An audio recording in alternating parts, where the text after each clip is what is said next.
ou disharmonie. Mais là, c'est un autre conflit. Alors, on passe du coq à l'âne, en quelque sorte. Alors, après masculin et féminin, hein, il faut savoir qu'à l'origine, nous étions des grands singes anthropoïdes, avec des cerveaux beaucoup plus petits, un corps différent, des poils partout. Hein. Alors, il y en a certains qui en ont gardé des traces encore. Hein. Du cerveau ou... Non, des poils. Le cerveau, les deux. Les deux, c'est possible. Ça va avec les poils. Ils ont les poils, les pas de cerveau. Donc un peu d'histoire, enfin d'histoire, phylogénétique. Comment l'homme est apparu, alors il y a plusieurs théories, mais bon, il y en a une qui est quand même validée, ça s'est passé dans la vallée du Rift en Afrique. Hein.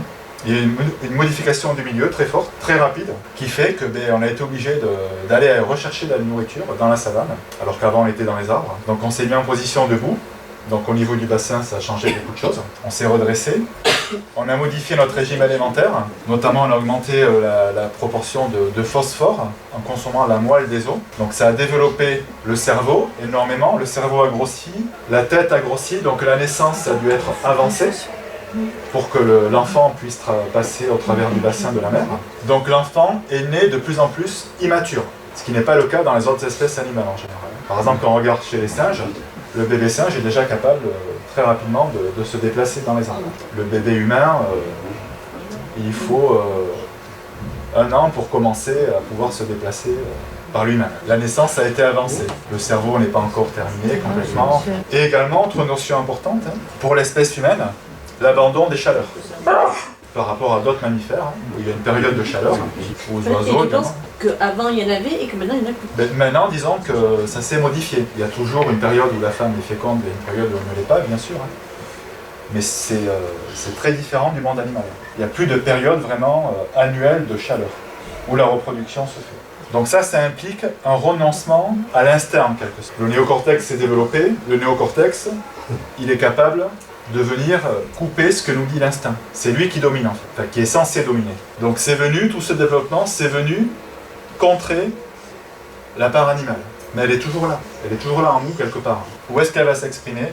Dans la sexualité. D'ailleurs, il y a une expression qu'on utilise, on dit bien faire l'amour comme une lettre. L'acte sexuel, ça reste quand même, par rapport aux autres actions qu'on peut effectuer dans nos vies d'être humain, c'est quand même extrêmement animal. On est d'accord. C'est ce qu'on appelle en psychanalyse le réservoir pulsionnel. Donc il y a une notion de tension, de décharge. L'excitation sexuelle, le désir sexuel va provoquer une tension qu'on va venir décharger en passant à l'acte. Donc d'ailleurs, il y a certains couples qui fonctionnent, on va dire, sur ce mode. Après qu'ils se soient bien frités, bien engueulés, ils se retrouvent sous la couette et là ils évacuent. Ils évacuent les tensions. C'est très bien. Si ça fonctionne. Alors forcément, s'il y a des tensions et qu'on ne se retrouve plus sous la couette, là c'est un peu plus compliqué. Donc cette notion de sexualité bestiale, animale, elle a été mise à mal dans notre société judéo-chrétienne, notamment la femme. Je ne vous raconte pas l'histoire d'Adam et Ève, vous la connaissez tous. Donc la société judéo-chrétienne, j'en ai parlé. Hein. Donc ce qu'il faut savoir, hein, c'est que des notions comme la fidélité, par exemple, dans l'histoire humaine, c'est quelque chose qui est très récent. Si on étudie, par exemple, 100 peuples différents d'êtres humains dans l'histoire de l'humanité, depuis le commencement de l'humanité, il y en a 2 qui prennent la fidélité, 2 sur 100. Alors cette part animale, elle va nous interroger. Elle va nous interroger dans la sexualité, dans sa pratique. La femme, elle va se demander si elle va être capable de satisfaire la part animale de l'homme. Et l'homme va se demander, lui, s'il laisse exprimer sa part animale, est-ce qu'il va être dans le respect de sa femme, de la femme. Il ne va pas chercher à savoir comment il peut la satisfaire. Elle se demande si elle est capable de le satisfaire, mais lui, il ne veut pas savoir s'il est capable de la satisfaire. C'est pas ce que je dis, hein. Là, une intervention très personnelle. Oui, l'homme, il se demande ça. S'il laisse exprimer sa part animale, est-ce qu'il respecte la femme? Je me demande s'il respecte ses frères. C'est une question qui n'est pas traitée encore pour l'instant. On n'est pas encore arrivé là. Non. En fait, ce que je veux dire, je me base surtout sur mon expérience de sexothérapeute. Hein. Si vous voulez, je vais pouvoir recevoir des hommes qui vont être dans ce cas de figure, en fait. Dans le sens où ils vont réfréner leur sexualité, ils vont avoir des symptômes sexuels, dans le sens où ils vont avoir peur, en quelque sorte, de choquer la femme, de la blesser ou de ne pas la respecter, en quelque sorte. Et c'est normal ça?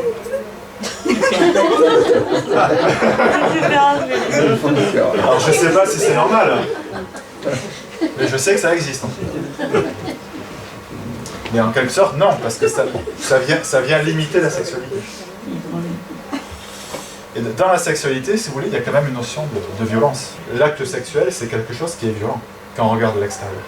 Et cette violence, elle peut mettre en difficulté certains individus. Ça peut mettre en difficulté des femmes qui vont se demander si c'est normal, quelque part, de subir ça en quelque sorte. Est-ce que par rapport à ce que m'a appris la société judéo-chrétienne, c'est normal qu'on me fasse l'amour comme ça? C'est parce que si l'homme est plus brutal que la femme dans la sexualité. La femme ne peut pas être aussi disons que l'homme, de par la biologie, de par la physiologie, est effectivement plus dans l'action, dans la sexualité. Il a plus le rôle de pénétrant en fait. Et la femme a plus le rôle de pénétrer. Donc on retrouve la notion dont je vous ai parlé tout à l'heure, actif, passif, qu'on va retrouver dans le couple. D'ailleurs, j'en parlais tout à l'heure par rapport au dominant-dominé, mais souvent, dans la sexualité, les rôles vont s'inverser. Une femme qui est très dominante, qui est chef d'entreprise par exemple, dans la sexualité, elle va avoir tendance à être dominée. Et on va le retrouver chez les hommes aussi. Les hommes chefs d'entreprise dans la sexualité peuvent avoir tendance à dominer. D'ailleurs, on voit dans...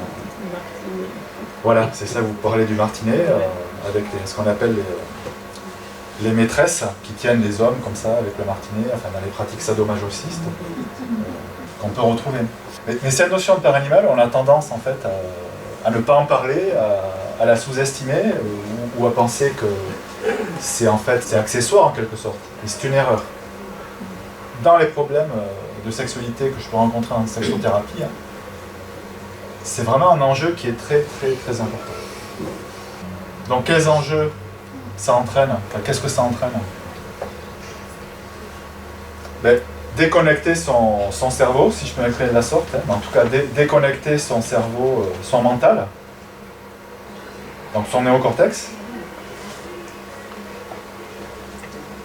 pour laisser s'exprimer son cerveau limbique, donc le cerveau des émotions. L'orgasme siège dans le cerveau limbique. L'orgasme, il n'est pas là. Il est là, dans le cerveau limbique. Le cerveau des émotions. Et l'orgasme, on ne le sait pas tous en tout cas, c'est un réflexe. L'orgasme, c'est un réflexe. Donc ça n'a rien à voir avec le mental. C'est un réflexe physiologique. Donc si on est trop dans le mental, eh bien les réflexes ne marchent pas. Parce que le néocortex, il a le pouvoir de venir bloquer le cerveau limbique. Donc on parle souvent, aujourd'hui encore plus qu'hier, de notion de lâcher prise, de méditation, de toutes ces choses. Alors effectivement, dans la sexualité, à un moment donné, il faut lâcher prise. Alors c'est facile à dire, c'est moins facile à faire. Il ne faut pas se prendre la tête en fait. Mais ça veut dire aussi, comme tout à l'heure on parlait d'accepter son masculin ou son féminin, ça veut dire accepter sa part animale. Accepter qu'elle puisse s'exprimer.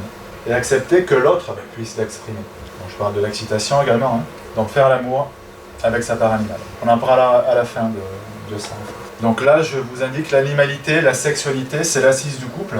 C'est vrai et c'est faux. Puisque je vous ai dit tout à l'heure, c'est l'intimité en fait. Une des assises du couple. D'accord? Par rapport à la présentation que j'ai faite tout à l'heure sur les trois axes du couple. Et retenez que pour une sexualité épanouie, il faut autoriser l'expression de sa part animale. Et s'autoriser à sortir du mental.